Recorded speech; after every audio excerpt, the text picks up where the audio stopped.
Olá, estamos aqui de novo para darmos continuidade aos estudos das nossas lições na Escola Bíblica Dominical sobre o tema Tão Grande Salvação.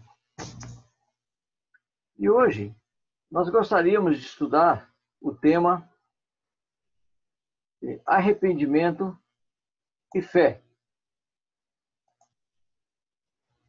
Esse é nessa sequência, é um tema muitíssimo importante, porque nós vamos poder verificar na nossa própria vida se nós temos ou não certeza da nossa salvação mediante o que nós aprendemos dentro da palavra de Deus.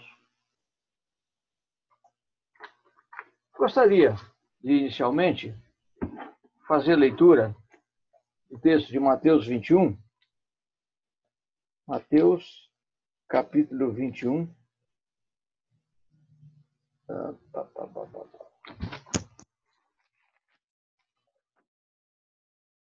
Mateus, capítulo 21, 28 até 32. A parábola dos dois filhos. E o que vos parece? Um homem tinha 2 filhos. Chegando-se ao primeiro, disse: Filho, vai hoje trabalhar na vinha. Ele respondeu: Sim, senhor. Porém, não foi. Dirigindo-se ao segundo, disse-lhe a mesma coisa, e este respondeu: Não quero. Depois, arrependido, foi. Qual dos 2 fez a vontade do pai? Disseram: O segundo. Declarou-lhes Jesus: Em verdade vos digo que publicanos e meretrizes vos precedem no reino de Deus. Porque João veio a vós outros no caminho da justiça, e não acreditastes nele, ao passo que publicanos e meretrizes creram. Vós, porém, mesmo vendo isso, não vos arrependestes, afinal, para acreditardes nele. Vamos orar? Ó Deus, obrigado por esse dia, obrigado pelo privilégio que nós temos de estudar um pouquinho mais da tua palavra, e pedimos que o Senhor, por misericórdia, nos faça entender melhor esse assunto, e que cada um de nós possa realmente fazer uma boa avaliação da vida cristã e, quem sabe, tomar uma nova decisão. Em nome de Jesus, amém. Muito bem.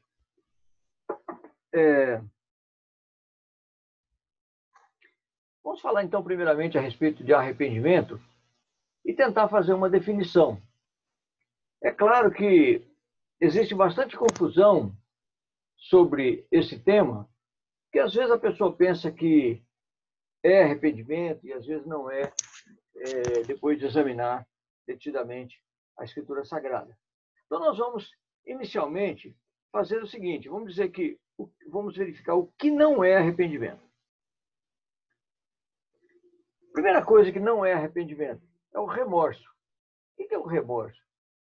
A pessoa fica com dor na consciência por algo feito. Exemplo bíblico do remorso é Judas Iscariotes. Ele ficou com remorso por ter traído Jesus e acabou com a sua própria vida.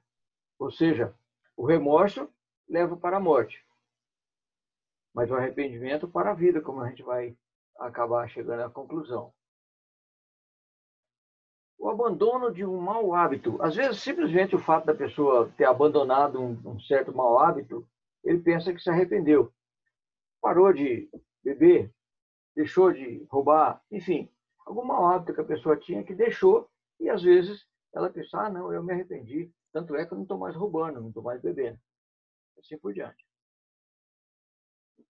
Ou então, apenas uma resposta ao apelo feito na pregação. Então a pessoa ouviu a pregação, gostou, a pregação tocou no seu coração, aí o pastor fez o apelo, ele foi lá na frente, o pastor orou por ele, etc.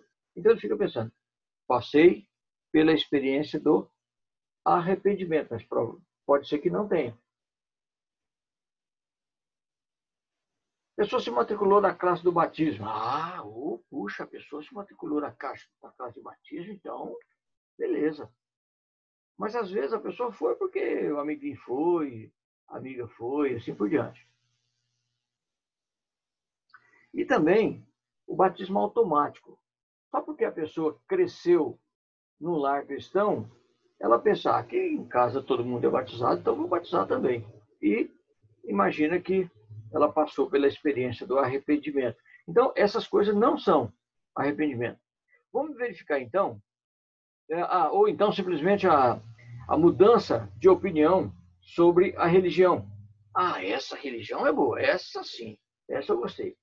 Então, às vezes não é realmente o arrependimento. Vamos ver, então, o que é o arrependimento, afinal?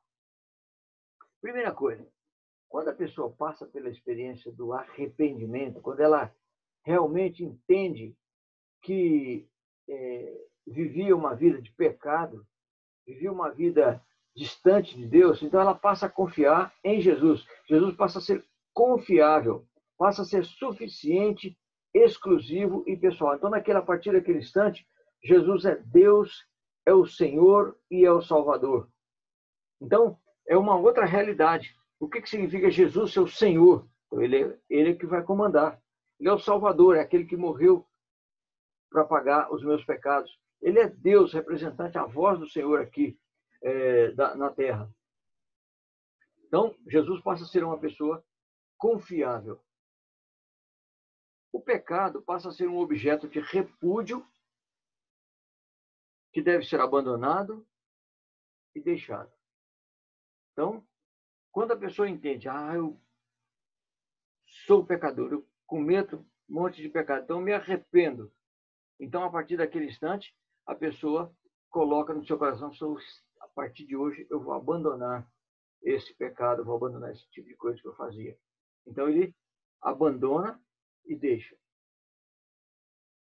E também, a pessoa que passa pelo arrependimento, a palavra de Deus passa a ser considerada como alvo pessoal de desejo, de obediência, padrão de fé, valores e conduta. Então, a palavra de Deus agora é algo realmente importante. Não é simplesmente um livro histórico que conta a história dos hebreus, que conta a história da igreja. Não. Então, a Bíblia passa a ser agora o meu manual de fé e de prática. Realmente importante. O que ocorre? Quando é que ocorre o arrependimento? Então, esse aqui a gente gostaria de meditar rapidamente aqui, que o arrependimento ele acontece num determinado momento. Na hora que cai a ficha. E, nesse momento, esse cair a ficha, esse entender, é diferente do processo de maturidade cristã. O processo de maturidade ele pode ser lento. A cada tempo que passa, a pessoa vai tornando-se mais madura, na medida que vai estudando a palavra, na medida que vai se envolvendo nos ministérios. Então, ela vai ficando mais madura. Então, o arrependimento não, é um tchan. A momento em que a pessoa caiu a ficha e percebeu que era pecadora. Naquele momento em que a pessoa consciente e decisivamente coloca a sua confiança em Cristo como aquele que substituiu na cruz, assumindo o seu lugar e recebendo a justa penalidade. É naquele momento. Jesus pagou o meu pecado por mim. Ele derramou o seu sangue por mim. Ele morreu por mim. Então, a pessoa compreende. Então, nesse momento, a pessoa entende isso aqui e ele compreende que realmente Jesus fez a substituição da pessoa na cruz. Era para eu morrer na cruz, mas Jesus morreu em meu lugar. O momento em que o Espírito Santo o convence. Então, o Espírito Santo, ele vai convencer aqui.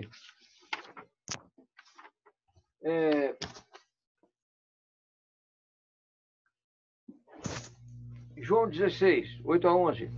Quando ele vier, Espírito Santo, convencerá o mundo do pecado, da justiça e do juízo. Do pecado, porque não crê em mim. Da justiça, porque vou para o Pai, e não me vereis mais. E do juízo, porque o príncipe deste mundo já está julgado. Então é o Espírito Santo que convence naquele momento. Samuel, você é pecador. É mesmo. E também através da pregação. O Espírito Santo fala através da pregação. Nesse texto de Atos, né, onde o apóstolo estava pregando, diz assim, Pedro, ouvindo eles essas coisas, compungiu-se-lhe o coração e perguntaram a Pedro e aos demais apóstolos, o que faremos, irmãos? O que faremos? Eles entenderam, mediante a pregação.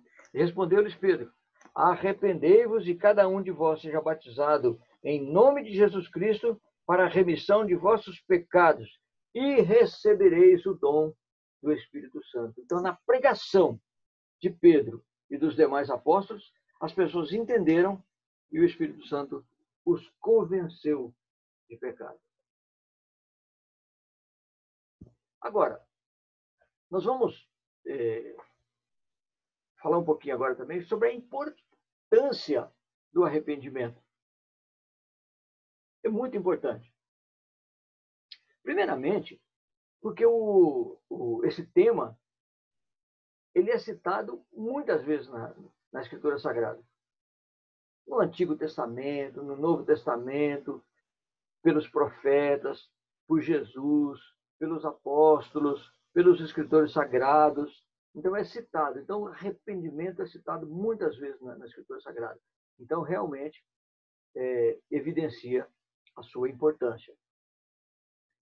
Também, uma coisa que nós entendemos a respeito do arrependimento é que só há salvação se houver arrependimento. Então, se eu não me arrepender, eu não serei salvo. Não serei perdoado. É preciso passar pelo arrependimento.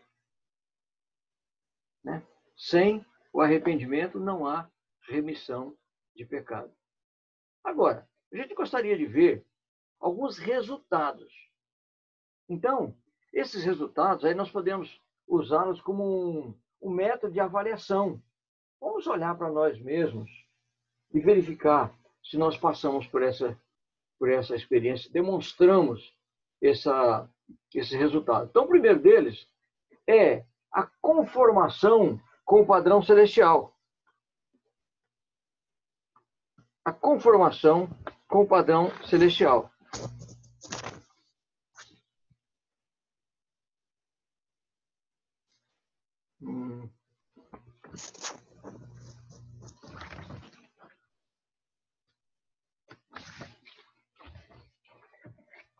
Arrependei-vos, porque está próximo o reino dos céus. Está próximo o reino dos céus. Então, olha, se eu quiser me conformar em ganhar forma de um habitante do reino dos céus, então eu tenho que passar pelo arrependimento. Arrependei-vos, porque está próximo o reino dos céus. E se eu não me arrepender, eu não obterei, não ganharei a forma de quem vai habitar no paraíso celeste. Uma outra coisa é a exclusão da confiança na religiosidade. Então, a religiosidade. Aí, Mateus 3. Vendo ele, porém, que muitos fariseus e saduceus vinham ao batismo, e disse-lhe, raça de víboras, quem vos induziu a fugir da ira vindoura? Produzi, pois, frutos dignos de arrependimento, e não comeceis a dizer entre vós mesmos, temos por pai Abraão, porque eu vos afirmo que dessas pedras Deus pode suscitar filhos a Abraão. Então, nós não é mais necessário a seguir essa religiosidade. Abraão, eu sou filho de Abraão, eu pertenço a tal igreja, essa minha igreja é boa demais, eu pertenço a ela e assim por diante. Não. A salvação, depois do arrependimento, a salvação não exige que nós tenhamos esse tipo de obrigação de relacionamento. O outro, muito importante também, é o abandono do pecado. O abandono do pecado. Arrependei-vos, pois, e convertei-vos para serem cancelados os vossos pecados. Atos 3,19. Quer ser perdoado? Quer que os seus pecados sejam cancelados? Então, arrependa. E o cancelamento? Exatamente isso. Né? Em Atos 2,38. Respondeu-lhes Pedro: arrependei-vos cada um e seja batizado em nome de Jesus Cristo para a remissão dos vossos pecados e recebereis o dom do Espírito Santo. Já tínhamos visto esse texto. Mas então, para que os pecados sejam cancelados, sejam remidos, então é importante que nós passemos pela experiência do arrependimento. E também, já mencionamos também o recebimento do Espírito Santo. Aí em Efésios 1,13, em quem também vós, depois que ouvistes a palavra da verdade, o evangelho da vossa salvação, tendo nele também crido, fostes selados com o Espírito Santo da promessa. Então, o selo do Espírito Santo. O selo é grudado. Então, quando a pessoa, uma correspondência que é selada, então o selo é grudado e aquele selo é a garantia de que a correspondência vai ser levada até o destinatário. Então, selo é uma garantia. O versículo 14 vai dizer, né? O qual é o penhor da vossa salvação, é a segurança da vossa salvação. Além disso, a confiança no dia do juízo. Então, depois do arrependimento, nós passamos por essa experiência e nos arrependemos. Jesus nos perdoa e apaga os nossos pecados. Então, nós podemos ter garantia no dia do juízo. Aí, ora, não levou Deus em conta os tempos de ignorância. Agora, porém, notifica aos homens que todos, em toda parte, se arrependam, porquanto estabeleceu um dia em que há de julgar o mundo com justiça, por meio de um varão que destinou e acreditou diante de todos, ressuscitando-os dentre os mortos. Então, Jesus é a nossa garantia. Jesus estará lá na hora do julgamento. Não, esse aí é meu, esse é meu, esse é meu, esse é meu. Então, esse é a confiança no dia do juízo. E, de novo, sem arrependimento, nós não teremos a noção de ter sido salvos. Por quê? Se eu não me arrependo, e daí? Então, as coisas continuam normais, então a vida para mim é a mesma, não aconteceu nada de novo, então eu não tenho noção do preço que foi pago na cruz para a minha remissão, para a minha salvação. Então, o arrependimento é muito, muito, muito, muito importante. Bem, agora, a gente gostaria de emendar o assunto aqui falando a respeito da fé um pouco. Arrependimento e fé. Então, você vê, nós passamos pela experiência do arrependimento, então, pela fé, nós convidamos Jesus para entrar no nosso coração. Arrependimento e a fé.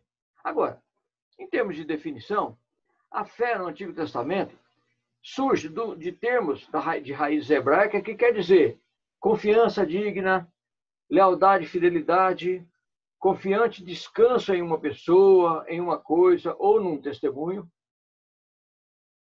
aceitação da veracidade de um testemunho, esperança em Deus quanto ao presente e quanto ao futuro. Então, essa é a ideia dos termos em hebraico que originam a fé.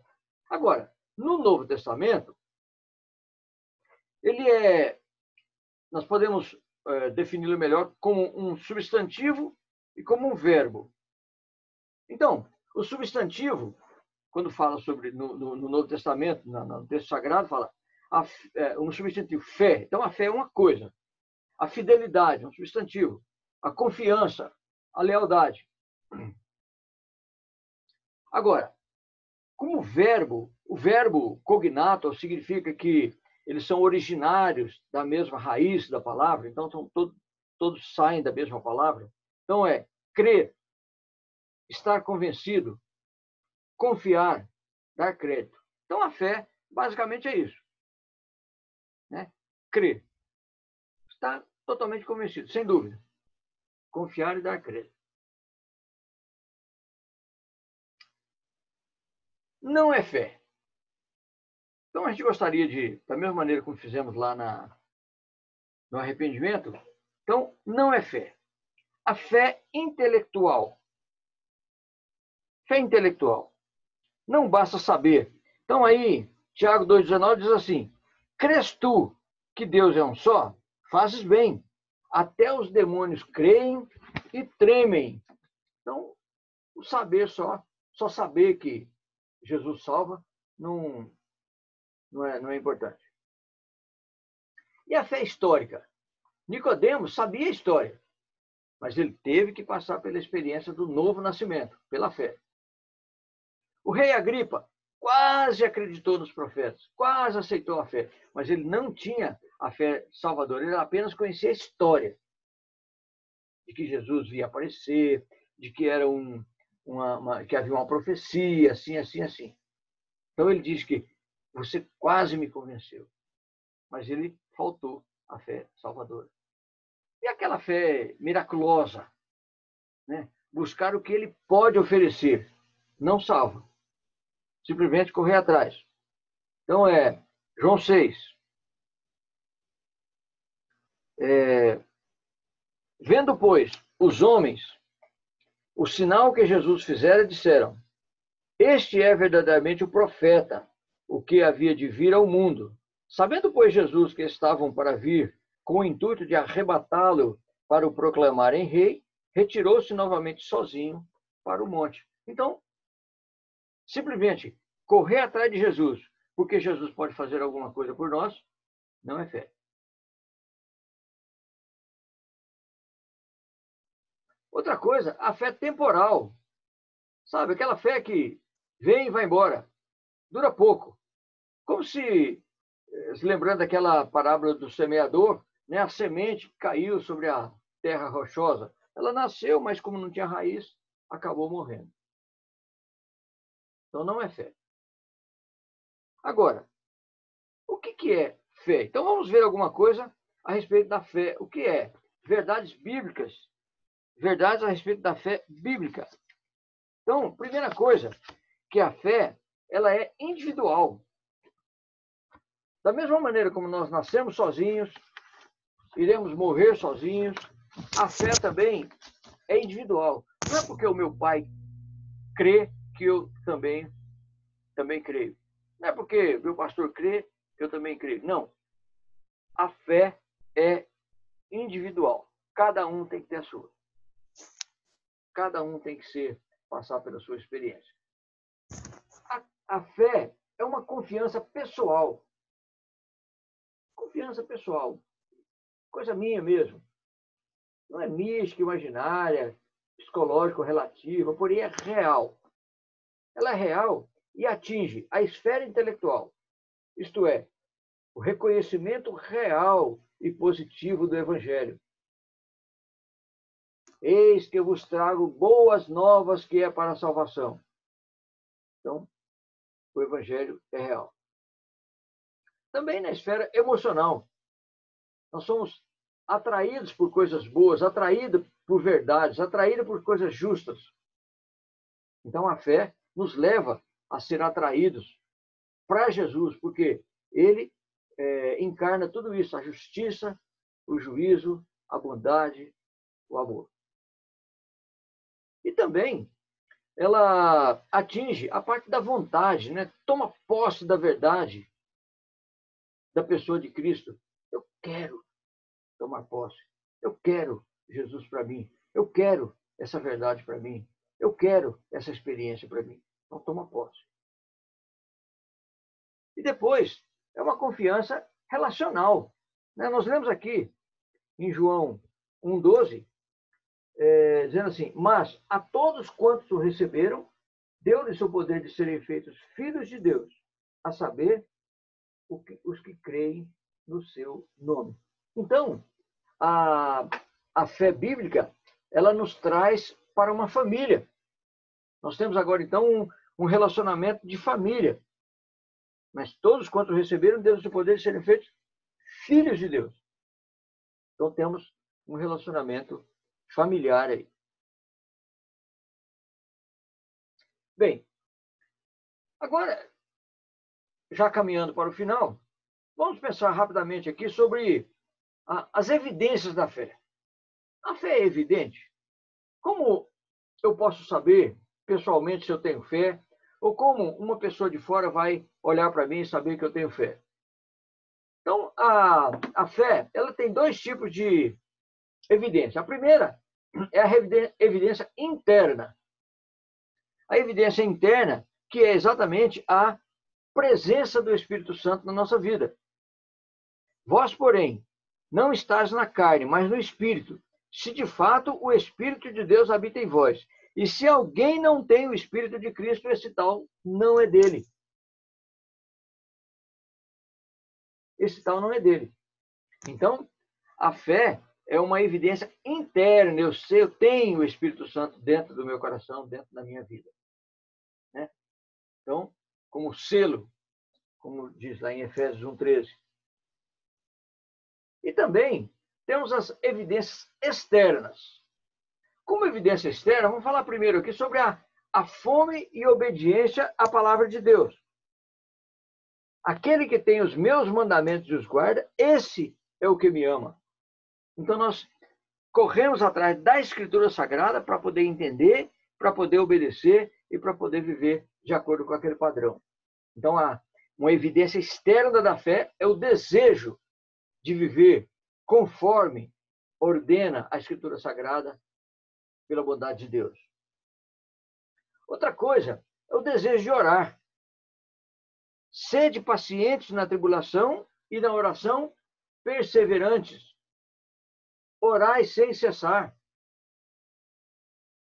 Então, o desejo de orar também é uma evidência externa da fé.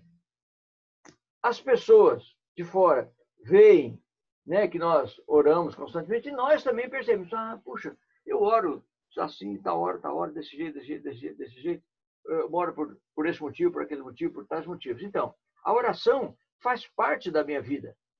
Então, é uma experiência externa, é uma evidência externa da fé na minha vida, que é o desejo da prática da oração. O amor pelo povo de Deus. Né? Jesus mesmo disse: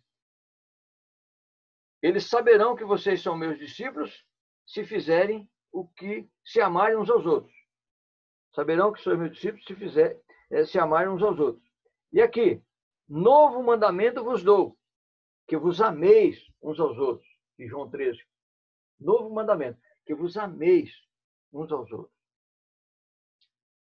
O que nós já comentamos também é o abandono do pecado. Então, né, o arrependimento, com o arrependimento nós reconhecemos a nossa situação, o nosso estado de pecadores, e com o arrependimento nós somos agraciados com a fé, e essa fé nos leva, então, a nos esforçar mais para abandonar o pecado, do qual nós já nos arrependemos. Então, lá em Tito 2, só um pedacinho aí do versículo 13, diz assim: renegadas a impiedade e as paixões mundanas, vivemos no presente século sensata, justa e piedosamente. Então, abandonando o pecado, renegando o pecado. Então, uma evidência da fé é que nós temos renegado o pecado, mudando de vida. O repúdio ao ocultismo e à idolatria. Aí em Atos 19 diz assim: muitos dos que creram vieram confessando e denunciando publicamente as suas obras. Também muitos dos que haviam praticado artes mágicas, reunindo seus livros, os queimaram diante de todos. Calculados os seus preços, achou-se que montavam a 50.000 denários. Então, os convertidos, aqueles que se arrependeram e pela fé abandonaram as suas práticas demoníacas. Testemunho espontâneo do amor de Deus, né? Em Atos 1:8, nós vemos aqui o tradicional texto que nós já conhecemos. Mas recebereis poder ao descer sobre vós o Espírito Santo, e sereis minhas testemunhas, tanto em Jerusalém, como em toda a Judéia e Samaria, e até aos confins da terra. Então é natural que a pessoa que passou pelo arrependimento e ganhou a fé, então ele testemunhe da sua crença, testemunhe do que Deus fez por ele. Então é natural que o cristão testemunhe a respeito da sua fé. Então essa é uma evidência externa da fé. Então nós podemos avaliar, né? Nós apresentamos essa evidência. Ou seja, a fé é uma realidade para nós. Podemos fazer essa avaliação. E o significado, então, de crer em Cristo? Jesus, sendo o objetivo exclusivo da nossa fé. Então, a fé, a salvação, é somente em Cristo. Ele diz, né?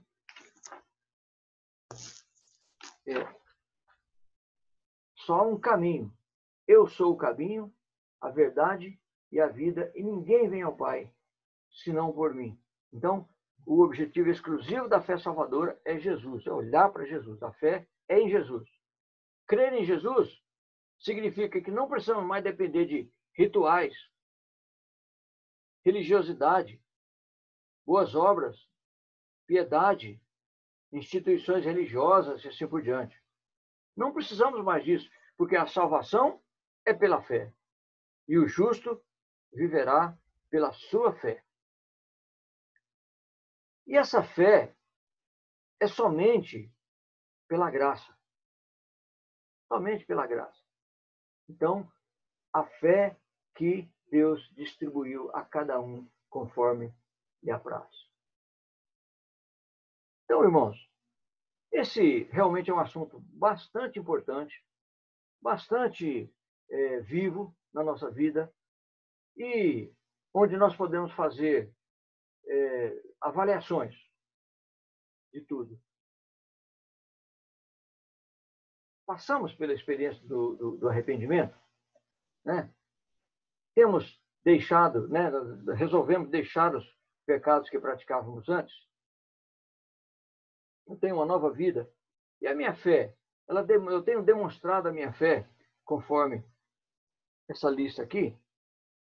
A fé em Cristo não é a base apenas para a salvação, mas é a provisão para a vida cristã. Santificação, crescimento e amadurecimento.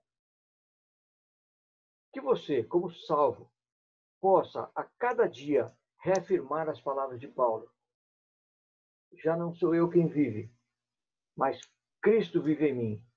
E esse viver que agora eu vivo na carne, vivo pela fé no Filho de Deus, que me amou e a si mesmo se entregou por mim. Gálatas 2:20. E que realmente o Senhor nos abençoe. Que realmente nós possamos compreender bem essa ideia de que a salvação é pela fé e nós temos que passar antes pela experiência do arrependimento. Então, sem arrependimento, não há salvação. Então, nós nos arrependemos e Deus dá gratuitamente a nós o dom da fé. E que Deus queira nos abençoar. Obrigado, Senhor, mais uma vez, por esse privilégio de estudarmos a Tua palavra. Ajuda-nos, ó Deus, a compreender. E se por acaso alguém entender que ainda não se arrependeu verdadeiramente, e não ganhou o dom da fé, que possa hoje fazer isso e se apresentar diante do Senhor em arrependimento sincero. Muito obrigado, Pai, em nome de Jesus. Amém. Amém. Glória a Deus. Tenha uma boa semana e continuaremos sobre esse tema na semana que vem. Obrigado.